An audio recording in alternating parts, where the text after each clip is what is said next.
Hi, it's Richard Nelson from Bradford College again, and in this video I want to show you how to create the portfolio for the Digital Learning Design course. So whichever route you're taking, whichever course you decide to take, you're going to have to create this portfolio. And the idea is, creating a portfolio will be able to showcase what you do and give me a chance to capture everything and assess the journey you're taking. So we're going to create an online portfolio. And there's loads of ways of doing this. I mean, there's lots of tools to do this. There's lots of e-portfolios out there. But I thought it'd be interesting for this particular course if we looked at Google Sites. And what Google Sites is a tool that you can create your own website, basically. And that's what we need to have a look at, is setting up Google Sites for free and setting up a web page that showcases what you do. And in that web page, you can add other media and type stuff and add pictures and images and lots of other little bits of tools. And I thought it'd be really interesting to try and bring that together in a way that showcases what you do. Have I said showcases enough? Because that's really what it's doing. Right, first of all, you've got to go to Google, google.co.uk. Now, please read the terms and conditions. If you're not happy with signing up to Google, we can talk about alternatives. So just check the terms and conditions and that you're comfortable with those terms and conditions, because it is a third-party site, and you'll learn more about that in legislation and safeguarding later in some of the modules, especially if you're doing the diploma in learning design. So go to Google, and if you click on sign in, I need to register an account if you haven't got one already. If you've got one already, brilliant, just log in and off you go. If you haven't, you will need to add an account and register and follow the step-by-step process within it. I've got one already created, so I'm going to log in as me, and hopefully that's the right password, and it should just let me in to somewhere. It's off looking for me now, and do I exist? I do. There's a little logo of me in the corner, and this is the Google Sites. No, this is not Google Sites, this is Google. To get to Google Sites, you're going to have a look at some of the apps that Google has created in the background. So I'm on Google now. If I go up to the top right hand corner and click on the squares, it brings up the extra apps that Google has built in it. And now that I'm signed in, I can access all of these if I want. And I make a lot of use of the calendar. That's basically how I run my life, through Google Calendar. Google Mail obviously is an email system, and Google Drive is cloud storage. It's a free place to stick stuff, and it's really easy then to share material. And you may be involved in that a bit later as I share some things via Google Drive. In particular, what's really good in Google Drive is it's got documents in there, so you can create word process documents, spreadsheets, and a few other things. And one of the bits I'm really liking at the moment is Google Forms, where you can create a survey and just publish it on the web, and then when people fill it in, it then populates a spreadsheet straight away automatically for you. If you set it up right, then you can be able to analyze results, and I'm using that a lot with some of the projects I'm doing to get feedback from different people and allow them to input on what we're doing.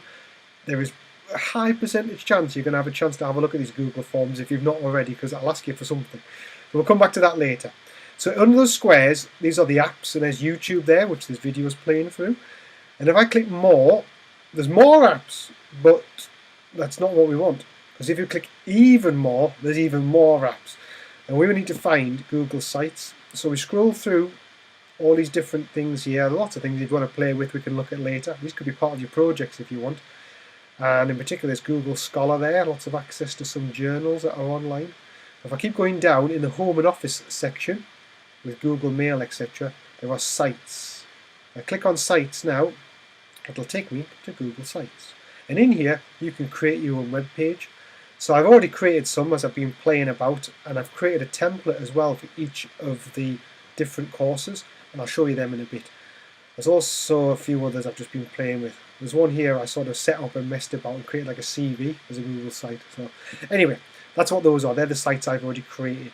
To create a Google site, you simply click on the Create button on the left-hand side. I click the Create button. It gives me a couple of options. Is there a particular template you'd like to use, or do you just want a blank one? I'm going to stick to a blank one for now. The hardest bit is coming up with naming your site, because if someone else has already got that name, you can't have it. So I need to think of something that no one's thought of. This could be the most boring part of the video if I'm here for 10 minutes trying to think of something. Right, so it's the Digital Learning Design course in Bradford. Now, if you wanted this tough luck, I've nicked it. So would that work? It'll tell me down here. Well, it should do anyway, whether it's available. I was thinking about it. It'll tell me if it's not available in a minute. What you must do at the end is prove you're not a robot, because it doesn't want lots of pretend sites set. Everyone's real humans. To do that, you click I'm not a robot. And off it goes to try and think about creating a site for you. Right, it's happy you're not a robot. I'm going to try and press create. If the name doesn't exist, it will make one. If it does exist, it will come up in red saying error. This site already exists. You have to think of something new. So I'm clicking create now, and it's doing its bit. Are we going to get through? Because there are some of you already who've started creating sites, and if you've already stolen this name, I could be in a bit of trouble. It's thinking, oh, hey, it exists. Well, it does now because I've got it. So there you go, that's your site. It's created. Brilliant, well done. It's just a home page, nothing much on it, but it's ready to go. Now the main tools you will need for this are up in the top right hand corner. There's the pencil to edit page, and there's also a new page button. And what I suggest you do is structure your website when you get more confident at playing with it. Create a new page for each task or each project, so it keeps things nice and neat. You could put everything on the home page if you want, but then it's going to be very messy.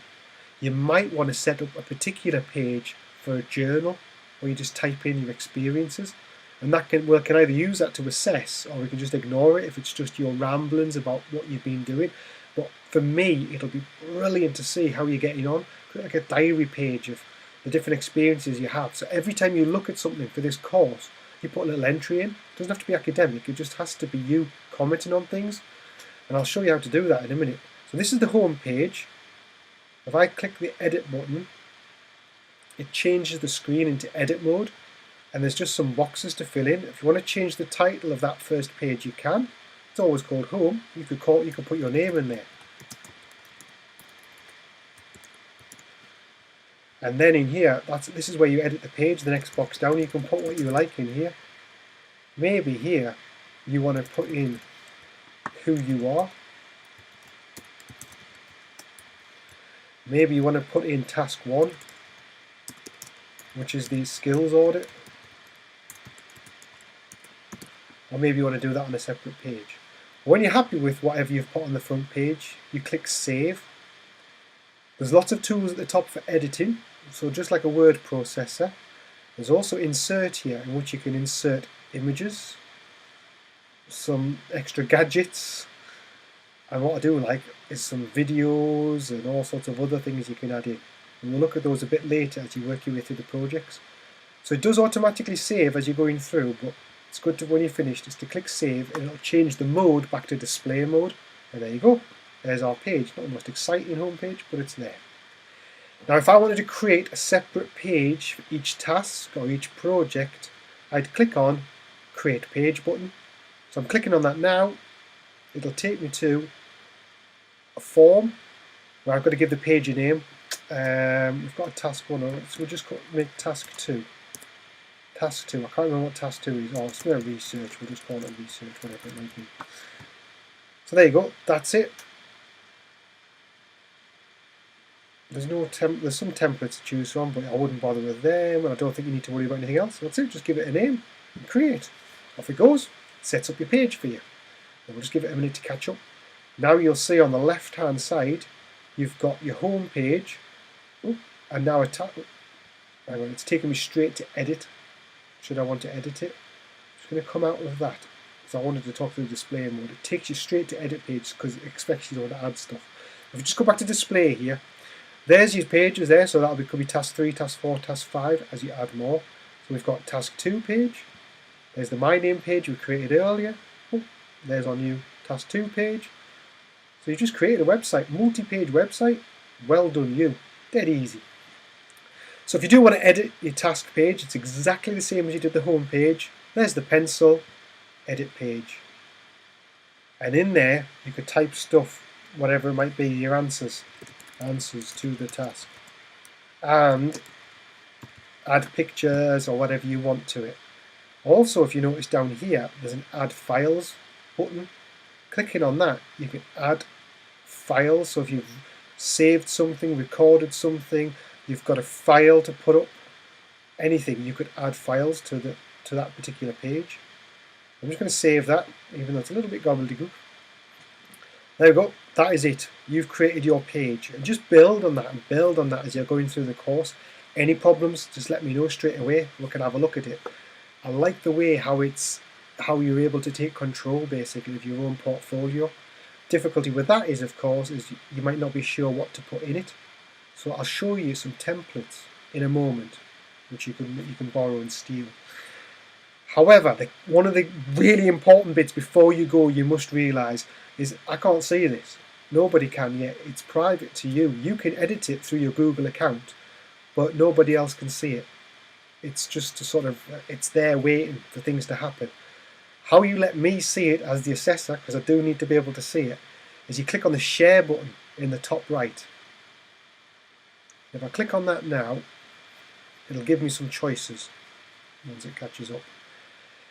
It gives you a link, and it would be brilliant if you could send me that link. Copy, paste it into an email, or share it via Google Mail if you want to use Google Mail. However, just send me that link, and that'll give me a chance to have a look at it. That'll give me viewing access. I don't really want to edit it, but I can comment on it. If I do need to edit it, you can change the permissions, but I'll talk to you individually about that if I think I need it. But that's it. Send me that link so I can find you. Don't send me the name of the website or you know, woo, I've done it and it's called such and such. I need that link, and that'll get me to that website. And that's it. You've done. Now I'm just going to move back to my sites. A moment. Actually, I'll take you to the main page, the DLD page. I've put some templates on there. Put a template for the digital award, that's for educators, and then one for the full diploma. If I click on the full diploma one, for example, it'll take you to a copy of my site. And what I've done on the left hand side is created a page for each of the tasks. And then I've also, on the front page, just put some of the information. And this table here, I want to create like a contents page. So what you could do on your front page is create links to all the different evidence or criteria. But again, we can talk about that later. But just to show some of the tasks up there, that's the way I've created it. I've not put anything in them yet, because it's just a blank template. But they're all there. So have a go, set up your site, and send me the link via the share button in the top right, and then we can have a look. I want this done by the end of the first week, so at least you've got a site set up and you can start adding information to it and get ready for putting on your skills audit and evaluation of your organisation's digital literacy.